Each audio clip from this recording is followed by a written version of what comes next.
Gebrakan Gubernur Deddy Mulyadi di Jawa Barat memicu reaksi DPRD Jabar, khususnya fraksi PDIP yang merasa kurang dilibatkan dalam tiap program kerja sang gubernur.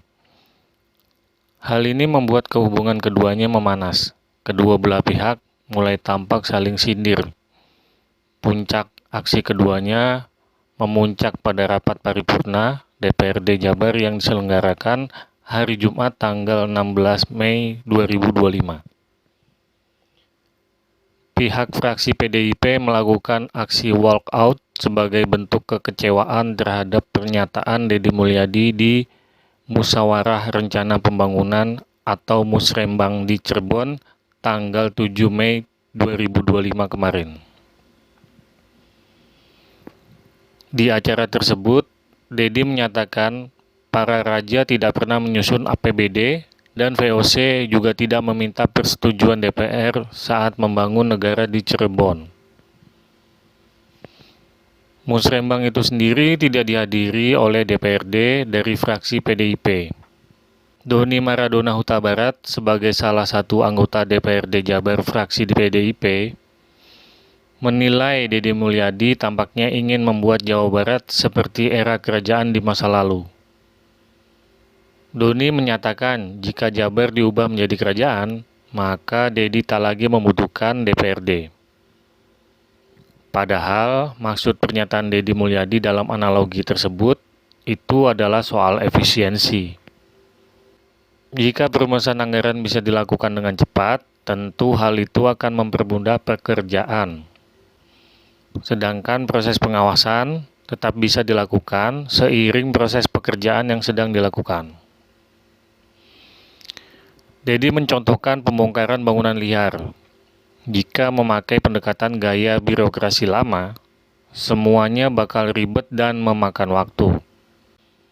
Kalau saya harus diskusi dulu sama DPRD, tidak akan pernah terbongkar, kata Deddy. Diskusinya bisa berhari-hari dan akhirnya bisa saja bangunan itu tidak dibongkar. Ribut tidak beri. Hal itulah yang mendorong Deddy untuk membongkar sendiri. Pernyataan ini bikin panas telinga fraksi PDIP. Mereka merasa dilecehkan. Akhirnya mereka walk out dari rapat paripurna dan enggan membahas raperda apapun sebelum ada klarifikasi dari sang gubernur. Doni bilang, kalau gubernur tidak melakukan klarifikasi, apapun yang gubernur ajukan untuk dibicarakan di DPRD, fraksi PDIP Perjuangan tidak mau terlibat. Di kanal YouTube pribadinya yang tayang tanggal 18 Mei 2025, Deddy Mulyadi pun mengungkapkan kekecewaan terhadap absennya fraksi PDIP dalam acara Musrembang.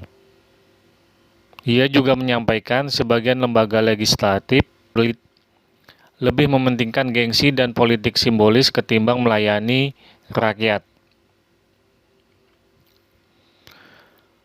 Pernyataan itu juga menjadi cerminan atas kejenuhan Deddy Mulyadi pada pola komunikasi dan koordinasi antar lembaga yang tidak produktif. Ketidakhadiran fraksi PDIP di Musrembang pada dasarnya adalah bentuk sabotase halus terhadap perencanaan pembangunan yang diusung oleh Deddy Mulyadi. Hal ini makin mengindikasikan ego sektoral yang menjauh dari semangat kolaborasi dan gotong royong. Sudah jadi rahasia umum jika birokrasi Indonesia sangat ribet dan berbelit. Ketika Deddy Mulyadi memilih bergerak cepat dengan program-program yang langsung menyentuh masyarakat, ia justru dituduh melanggar konstitusi oleh para legislator. Padahal inti demokrasi adalah keberpihakan pada rakyat, bukan sekedar kepatuhan prosedural pada aturan semata. Ngaku berpihak pada rakyat, berjuang untuk rakyat, giliran anggaran dibuat untuk kepentingan rakyat, tak terima, dianggap melanggar konstitusi, kata Deddy. Gaya kepemimpinan Deddy yang lugas, berani, dan tidak terikat pada formalitas itulah yang dibutuhkan dalam membangun daerah. Kritik yang menuding Deddy terlalu individualistik terasa tidak relevan ketika program-programnya nyata dan terasa dampaknya bagi masyarakat kecil. Jika merasa dilecehkan Dedi, bukankah seharusnya mereka hadir di acara musrembang untuk berdiskusi dan menyampaikan keberatan secara langsung?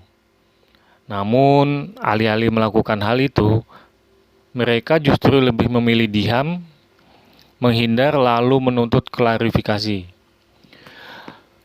Kehadiran di forum resmi bisa dianggap sebagai bentuk sikap tidak menghargai. Kehadiran di forum resmi bisa dianggap sebagai bentuk sikap tidak menghargai lembaga eksekutif dan masyarakat yang mereka wakili. Pihak DPRD memang bisa menyandera program pemerintah dengan tidak meloloskan rencana anggaran yang diajukan. Tapi Dedi tidak mengusikan hal itu sama sekali.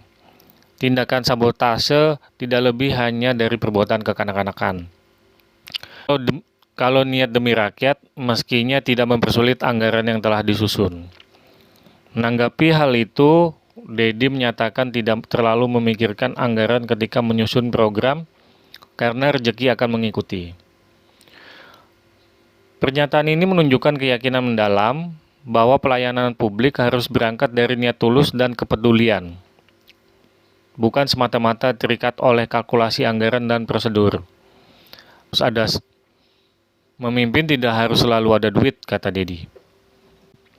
Hal itu menyiratkan bahwa kepemimpinan sejati bukan soal ketersediaan dana, tapi kemauan untuk bertindak dan berjuang bersama rakyat. Para pengkritik boleh menyebut pendekatan ini tidak realistis, tapi sejarah telah mencatat. Kemajuan besar lahir dari keberanian para pemimpin yang melampaui batas-batas administratif demi menjawab kebutuhan nyata masyarakat. Kritik mereka bahwa Dedi tidak memahami prinsip trias politika terasa dangkal, karena sebaliknya, Dedi berulang kali menekankan pentingnya kolaborasi. Namun, ia juga menggarisbawahi bahwa kolaborasi tidak harus selalu dalam bentuk rapat formal dan pertemuan simbolik. Dalam kondisi krisis dan ketertinggalan pembangunan, tindakan nyata jauh lebih berarti daripada wacana. Kolaborasi itu semua pihak bekerja sama saat ada tindakan darurat untuk kemanusiaan, keadilan, dan rakyat. Minimal mendoakan atau minimal diam, ujar Dedi.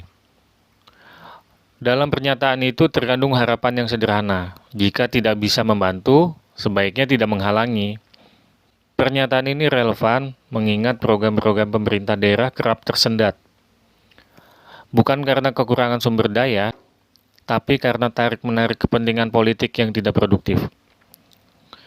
Dalam demokrasi, kritik adalah hal yang biasa. Namun, kritik yang sehat harus dilandasi argumentasi dan keterlibatan aksi dalam solusi, bukan aksi boikot, apalagi walk out. Kepemimpinan Dedi yang tegas, blak-blakan, dan tidak takut menabrak batas formalitas seharusnya tidak dilihat sebagai ancaman bagi sistem, tapi justru sebagai katalis perubahan. Saat ini, figur Dedi menjadi oase penyejuk hati rakyat, di mana kebanyakan pemimpin daerah lebih memilih bermain aman, lebih sibuk membangun citra ketimbang program konkret.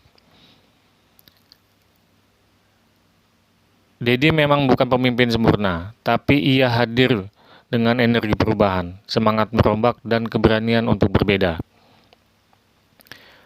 Jika DPRD Jabar benar-benar berpihak kepada rakyat, seharusnya mereka menyambut pendekatan Dedi dengan diskusi terbuka, bukan drama politik kekanak-kanakan. Dedi tidak anti kolaborasi, ia hanya menolak kolaborasi semu yang penuh muatan kepentingan politik. Jawa Barat butuh lebih banyak pemimpin seperti Dedi Mulyadi yang berani memimpin dengan nurani, bukan dengan kalkulasi politik. Biarlah politik yang kaku dan menyulitkan itu diobrak. Karena pada akhirnya rakyat tidak peduli pada proses rapat atau protokol. Yang mereka inginkan adalah perubahan nyata, dan Dedi adalah sosok pemimpin yang mencoba mewujudkannya.